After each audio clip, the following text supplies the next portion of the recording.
নারীর জন্য একজন আরেকজনকে হত্যা করে। আল্লাহ তাআলা বলেছেন, হত্যাকারী মহাপাপী, মানে কাউকে হত্যা করলে মহাপাপ হয়, যেটার ক্ষমা নাই। তবে আল্লাহ তাআলার কাছে যে কোনো মতে মরণকে আর দমিয়ে রাখা যায় না। মরণ যে কোনো সময় আসতে পারে। যেহেতু যে কোনো সময় আমাদের মৃত্যু হতে পারে, এই জন্য খুব তাড়াতাড়ি তওবা করা প্রয়োজন। তওবা না করে মৃত্যু হলে ভয়াবহ আযাব বহন করতে হবে। আমরা খুব তাড়াতাড়ি আল্লাহ তাআলার হাতে সারেন্ডার করি,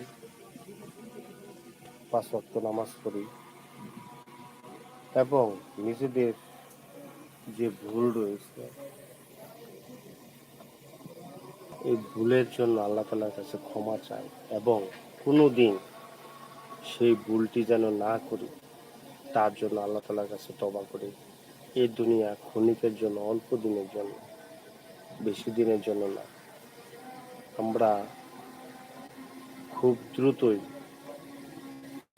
আরেকটি জগতে ফিরে যাব, যেখানে আমাদের মৃত্যু নেই, ঘুম নেই, আমাদের মরণ হবে না। দুনিয়াতে আমাদের মরণ হইতেছে, মরার পরে আর আমাদের মরণ নেই। কোটি কোটি বছর সেখানে আমাদের থাকতে হবে। যেহেতু আমাদের পরকালে কোটি কোটি বছর থাকতে হবে, সেই দুনিয়ার জন্য আমরা কিছু করে যাই। যে দুনিয়া থাকবে না, এই দুনিয়ার জন্য কান্নাকাটি, কেউ ব্যথা দিলে সহ্য করতে না পারা, এসব অনথা বিফল।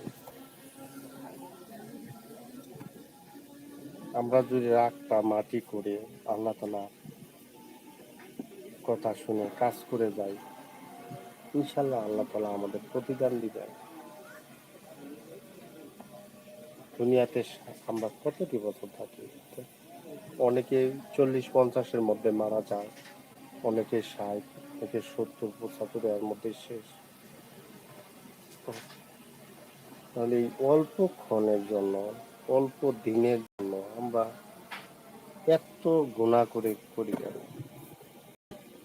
এত গুনাহ আমরা কেন করি এই কয়েকটা দিনের জন্য?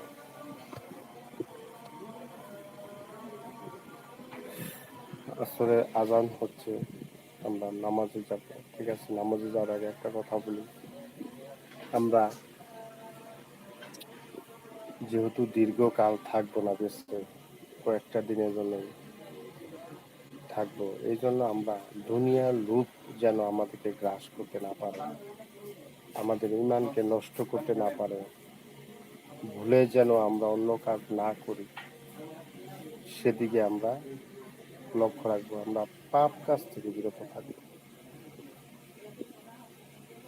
আল্লাহ তাআলা পক্ষ থেকে আমরা যদি সঠিক থাকি, হাত মুখ লজ্জাস্থান হেফাজতে রাখে, আল্লাহ তাআলা বলছেন, আমি নির্জীবনে তাদেরকে জান্নাতে প্রবেশ করে দিই।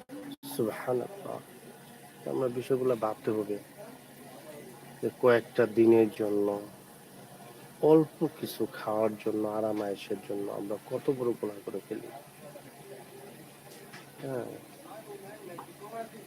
আরাম আয়েশের জন্য, অল্প আরাম আয়েশের জন্য, অল্প খাওয়ার জন্য দুনিয়ার মধ্যে এমন কি রয়েছে যেটা লোভ করার মতো?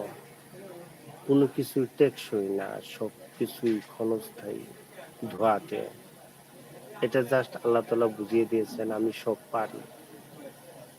যেহেতু মরার পরে অনেক কিছুই আছে, অনেক কিছু আমরা পাবো, এই জন্য ইহকালে দুনিয়ার যা কিছু আছে আমরা পরিহার করি। ঠিক মতো খাওয়া দাওয়া, ইজ্জত আব্রু বজায় রেখে আমরা আল্লাহ তাআলার ইবাদত করি, তাহলেই আমরা দুনিয়া ও আখিরাতে শান্তি পাবো, সুখ পাবো।